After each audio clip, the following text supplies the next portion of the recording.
Hi there. Now, if you are a Kenyan, we have this sacred obsession with land. Mtu ni Ploti, they all say. You own a prime piece at Joska and you have 5 acres at Juja Farm.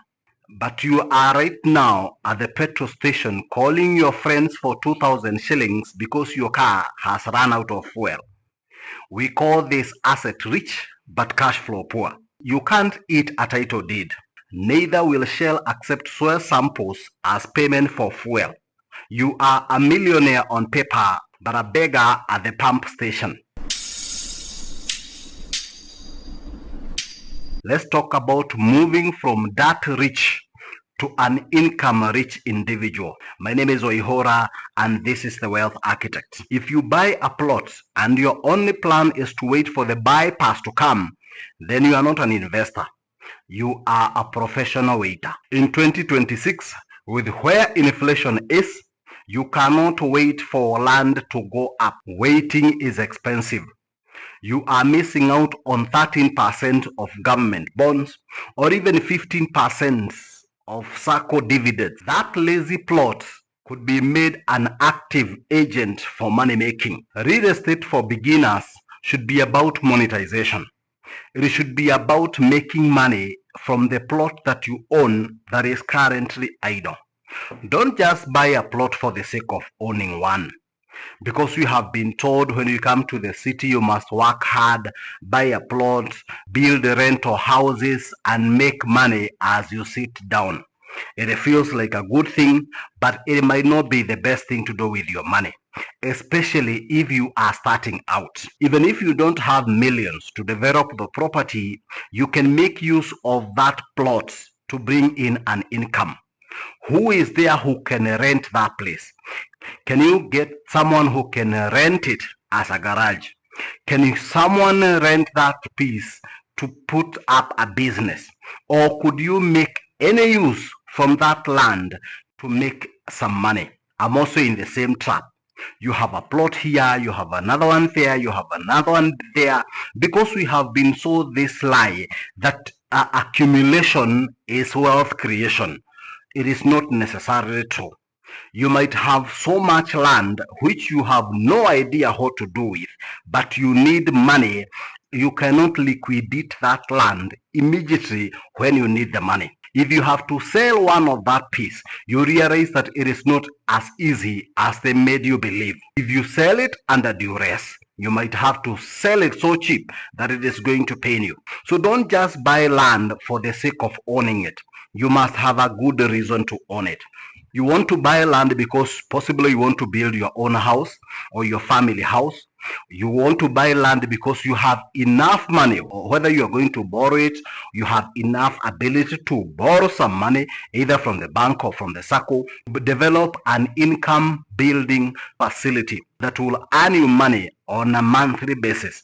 Now, another downside of real estate is that you might invest 20 million on a facility, but the return on investment is very slow. In fact, the return on investment on any real estate is between 10 and 15 years. Sometimes they'll say less than 10 years, but those are just talks. The reality on the ground is that you'll have to wait for up to 15 years to recoup your investment. Now, is that the best you can do with your money? You see, in the olden days, investment in real estate and land used to be very lucrative. And that is because there were no many investment opportunities. But in today's world, there is so much you can do with your money, especially if you are starting out. Do some research. Don't just buy land because your parents are telling you to buy. Don't just buy land because all your relatives are buying land. Don't just buy land for the sake of having it. Ask yourself, is this the best I can do with my money? If you have 1 million shillings, for instance, and they are telling you there is a prime land somewhere in Juja Farm, is that the best you can do with your money? Is there something else that you could do with that money that could fetch you far much more?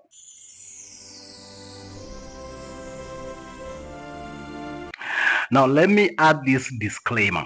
I have no problem with you investing in land. If anything, I have invested in land myself. actually quite significantly in land and real estate. I believe it is one of the safest and sure way of putting money for a rainy day or for your future days or for the old age when you have no energy to work and to bring in money.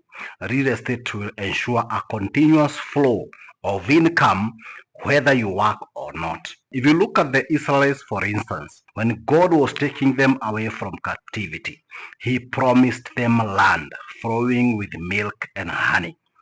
In fact, every blessing that was given to the Israelites and their descendants was tied to land.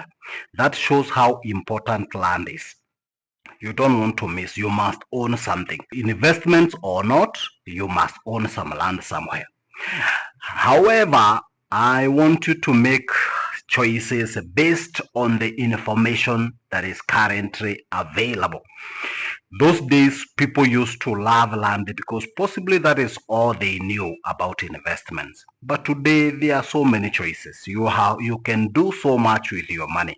You can do so much better with your money. There are so many things you could do, 1,000,001 things that you could do with your money, without necessarily just buying land left, right, and center and wondering what to do with it when you have no coin in your pockets.